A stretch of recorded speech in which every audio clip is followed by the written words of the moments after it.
Adrian Tchaikovsky is back with a new book in his Children of Time series. In this book, the Children of Strife encounter a terraformed planet filled with dangerous plants and animals alike. But there's much more to it than that in today's video review.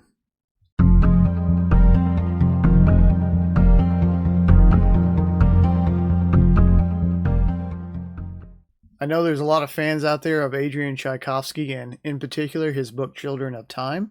And I'm a big fan of Children of Time as well. So let me start off by saying that I will always try to give my most honest review despite how others may feel about a book or how popular it may be. So in this case, I did like Children of Strife. I did like it, but I also have a lot of problems with it.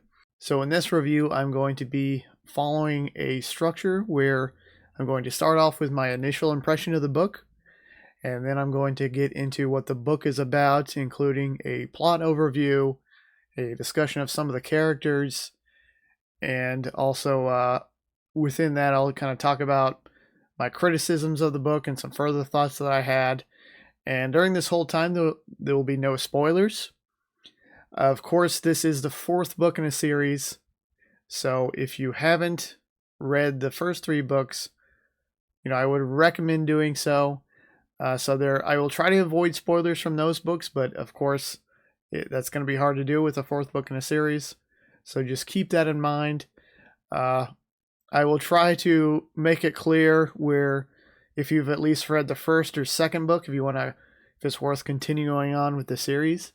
So after I discuss what this book is about, I'm going to be going over the science fiction concepts found in this book.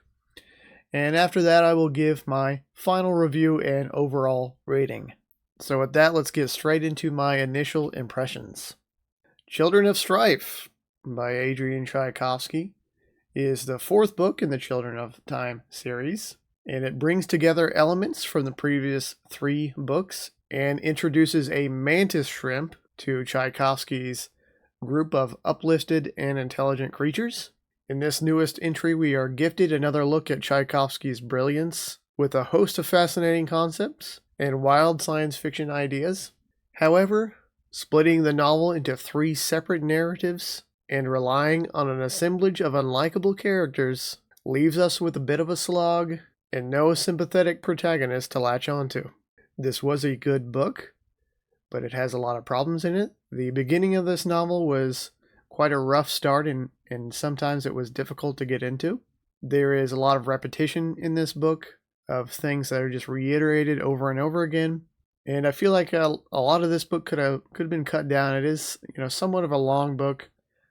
So maybe 50 to 100 pages could have been cut out. But it does tell a really interesting story. So with that, let's get into what this book is about. The story is told in three distinct sections called ages. We have the first age, the second age, and then the third age. And each age is a different time period of humanity's expansion of the universe and kind of a escape or withdrawal from Earth. So the first age tells us the story of a rival group of scientists to Avrana Kern, which, if you remember back from the first book, Children of Time, Kern is kind of the mad scientist that terraformed the original planet and created the Portids and the uplifted intelligence there. So this is a rival group from Earth during that initial leaving of the Earth and going off to terraform these planets. It's kind of a group of second place failures because they were originally competing for their choice of planets to terraform, and Kern got her pick of all the planets that she wanted.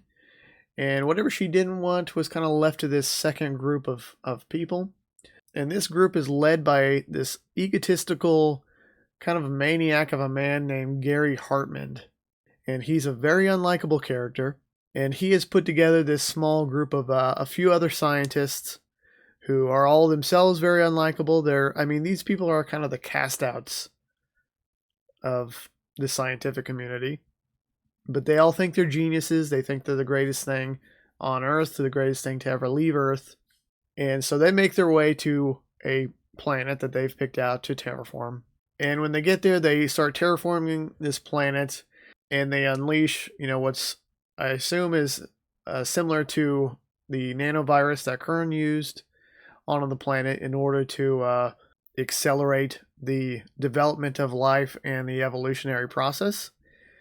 So they seed the planet with all this life. So none of this is really explained how it's done, which it wasn't really explained either in Children of Time. This is just kind of the thing you have to accept. They were able to seed this entire planet with life and all this stuff on a very small time scale, which that time scale is explained by the nanovirus, which accelerates this process. But it's still, you kind of have to accept that this is happening. This part is not really the hard sci-fi part of this series. So they seed this planet, and every time they give it a little bit of time to develop, the planet is overrun by bugs, which is not the ideal scenario, that what they want. So they continually have to unleash this round after round of evolutionary failures that always leads to the planet being overrun by bugs. And what they'll do is they'll wipe the whole planet clean. They'll start again, wipe it clean, start again. They're just doing this over and over and over with no real results or progress.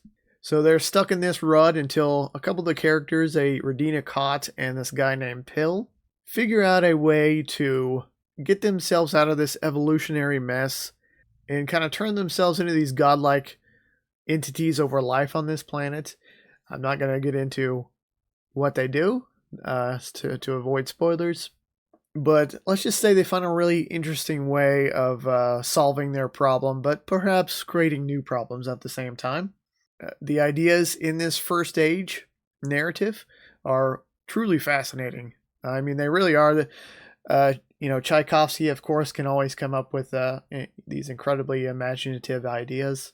Though at times, like I said before, it can be a bit of a stretch to accept the small time scale that all this is happening on. This entire planet is being populated and gone through the evolutionary process in what's a matter of, it's not really discussed, but kind of seems like a matter of like months or weeks or months or maybe even a small number of years. It's not really gone into detail about. So that part's a little bit of a stretch. But even with that said, I mean, the ideas with the planetary terraforming and this forced evolution is really quite interesting. The unfortunate part of this story is that every character in this first stage is incredibly unlikable. And at times it can really feel like a slog to just sit there and read their truly insufferable attitudes. So I think probably this first age narrative is the part that I liked the least of this book. And I wish that Tchaikovsky had cut some of it out and maybe at least added one likable character into that group. And it also, I think this was probably the longest of the three narratives as well. And then we also have, of course, the second age, the narrative from this timeline, which was my favorite of the three ages. Sadly, it was also the shortest. It tells the story of an Ark ship leaving Earth after Earth collapses in war and strife. And this narrative has the most likable characters in it. And the interesting plot of arriving at Hartman's, the guy from the first age, they arrive at Hartman's planet centuries later. And they kind of become victims of the horrors that were unleashed by Hartman and his team on this terraformed planet.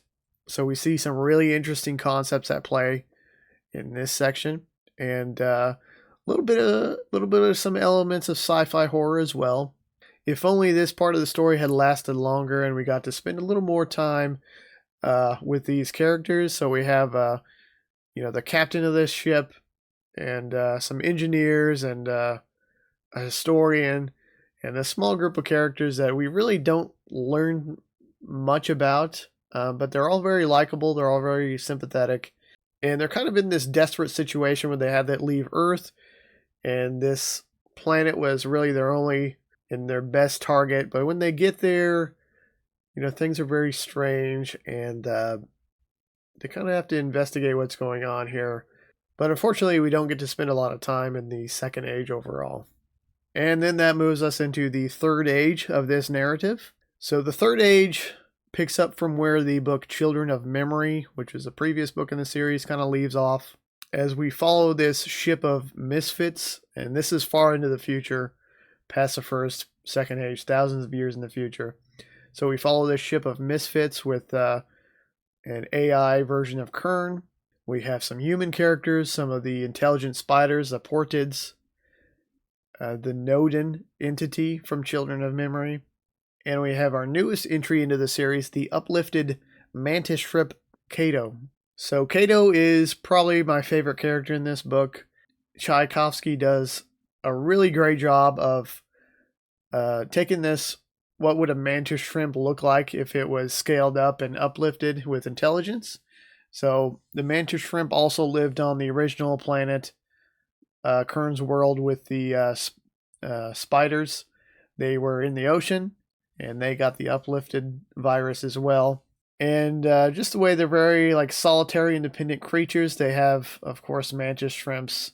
If you know anything about them, they have this incredible ability to punch things with their arms, with a really terrifying force for their size. So he kind of takes that and expands it into this. The mantis shrimp has this warrior culture. They can also see way better than humans. They see wavelengths of light that humans cannot see, and they communicate in very visual ways that humans never would. So sometimes the translation process between Cato and the human characters is kind of difficult because they communicate in such different ways, and I thought that was a really interesting aspect of this book. And this whole attitude of this kind of solitary, warrior-like, punchy mantis really added some interesting character to this book. So I think the mantis shrimp is really a great addition to the already growing cast of uplifted and intelligent creatures in this series. So I did like the third age, but the very beginning of this story of the book, the third age starts with a character named Alice, who we kind of pick up from the previous book. And this is where the beginning was really rough for me, because we're in this whole like, are we not in a simulation scenario kind of bit, which becomes really tedious.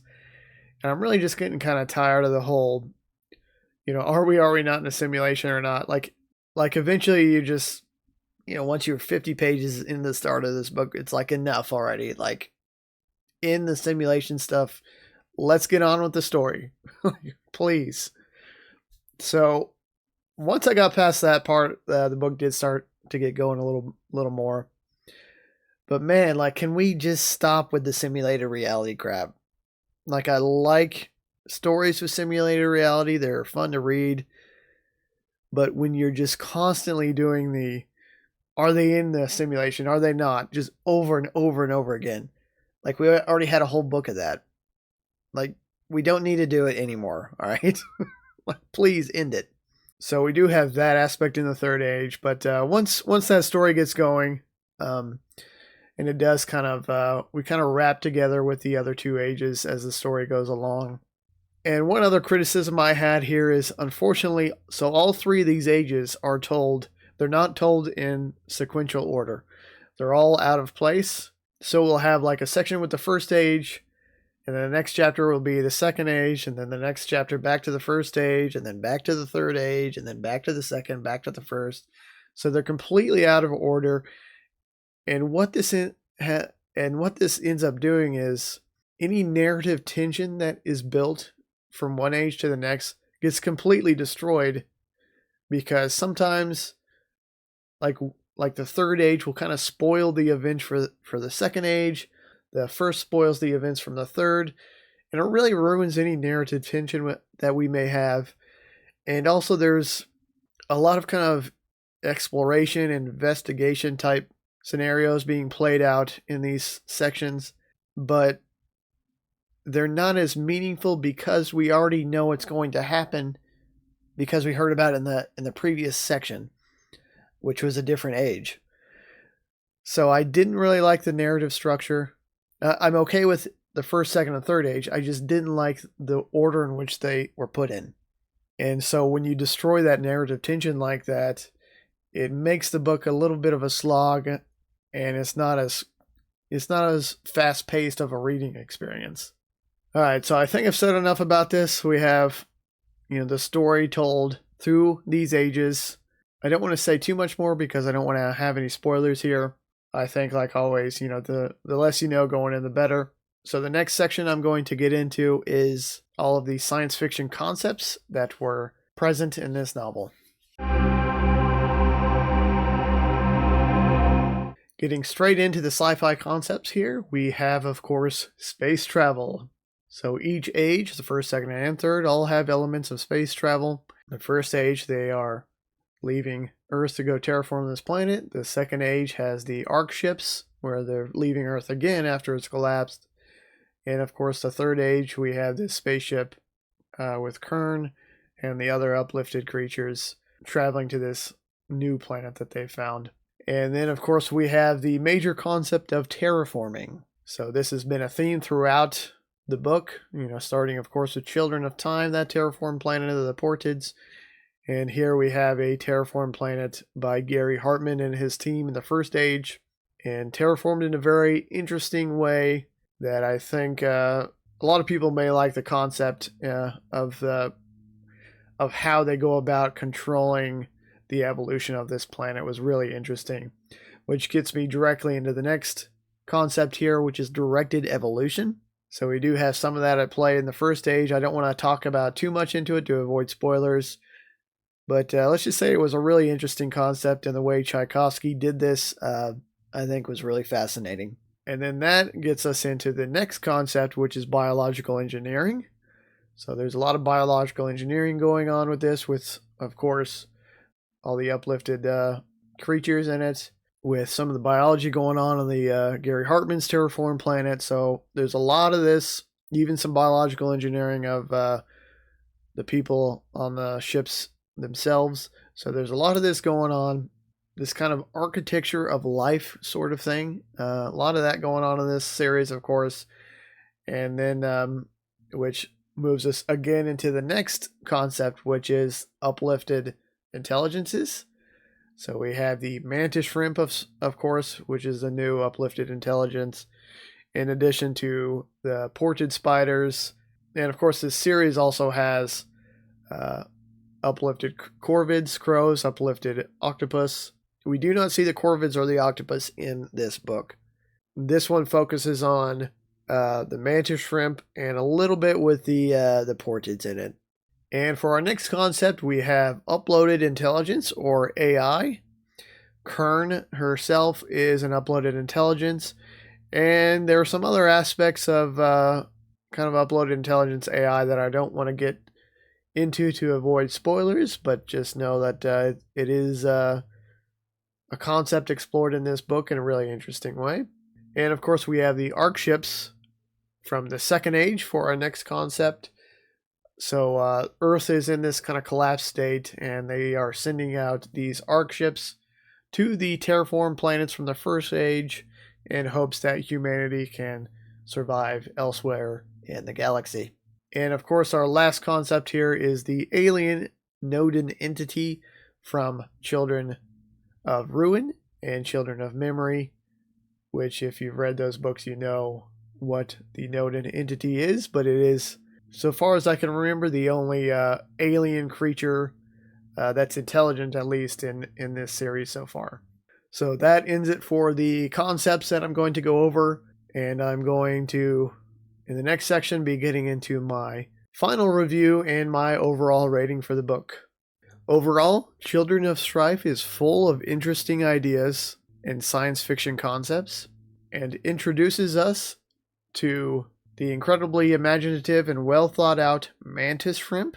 The story brings together events from the previous novels and interweaves 3 separate narrative ages into a cohesive story, though with the downside of having to slog through some unlikable characters and a lack of narrative tension within the plot.